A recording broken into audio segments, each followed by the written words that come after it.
we have to remember, the more protein that you eat, the more protein that you're going to need, because there's a nitrogenous byproduct. Animal protein is very stimulating.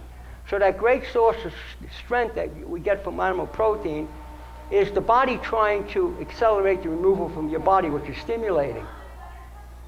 Actually, plant protein is a more high quality protein because you don't have the endotoxins that you're taking from the animal. When you eat the animal's flesh, you're getting his urea, which is urine. It's in his cells, hasn't got through his kidneys.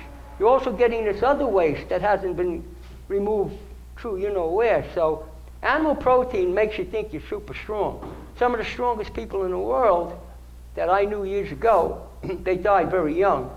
Two of the strongest people I knew was Carl Swoboda and another, Louis St. Cyr from Canada. Nobody was stronger than them, but they all died by the time they were 60.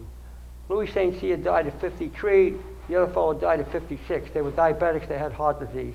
They could probably pick up a house. But that doesn't mean the strongest person is not the healthiest. So juices bring everything into your body to keep you going, have great endurance, and most people that try a juice cleanse have super endurance. They really do, unless they got a real problem and they haven't taken enough time to get through the cleanse. You got to get through the release of the endogenous material. It's like giving up a drug. You got to go through the payback. Once you go through the payback, then you're free of the problem. The same thing when you're juicing. If your body is, your GI tract, your upper GI tract, your lower GI tract, it's got material in it. You can clean out your lower GI tract by going to a colon hydrotherapist. But the upper GI tract, everything's got to drop down in there.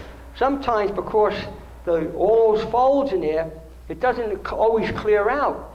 So you have this bacteria in there that's nesting in there, and guess what? That's where the gases are coming from. That's where the fermentation is coming from. They're fermenting. You're producing methane, which is a sewer gas. You go into a sewer without a mask, you're going to pass out because of the methane. That's in our bodies. The hydrogen gas, that's in our bodies. Why? How come a cancer cell, once it drops down below 30% oxygen, it's running on fermentation? What is it? It's not grape juice. It's a gas. Is it possible to switch to those gases? I personally think so, because I've seen people that have cancer. As long as they starve the cancer, it doesn't bother them. So I'm not saying that this is a cure for cancer, but if I had cancer, this is what I would definitely do.